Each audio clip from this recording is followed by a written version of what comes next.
after having spent 60 years as in the entertainment world, traveling all over, being on stages, breaking time zones, doing it whether I was tired or up or down, whatever.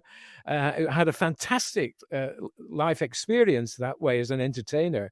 But now I live a life of stillness. I live here in our beautiful home in Ohio, and I have the freedom to practice the presence of the divine all day long.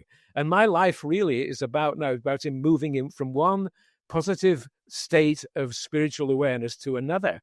And even as I'm speaking to you now, I'm doing inner work that is generating that presence and that stillness. And if we're going to talk about the things that are going on in the world today, I think it's key to remember that all that stuff is kind of foam on the wave.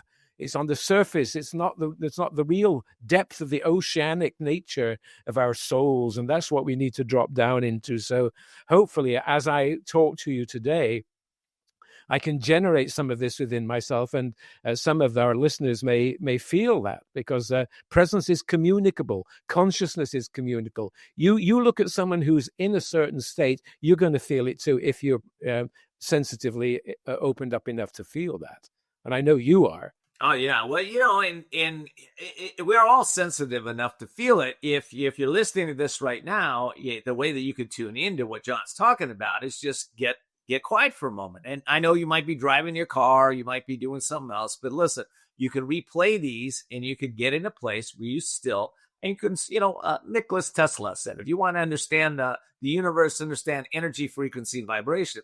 Well, if you want to feel powerful, it's about what John just said, allowing yourself to tune in to not more information, but wisdom. Wisdom is what we need. Absolutely. That's what we're going with here, John. Absolutely. And another thing about this too, though, Ken, is one can also have stillness in action.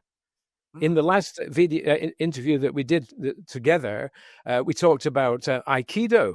And being an Aikido master is actually moved. His movements are driven by the presence, by the life energy, not by physical tension and so forth. So I also practice, many moves and things that allow me to feel that I'm moving very quickly sometimes and not being separated from the presence. We need to be there all the time.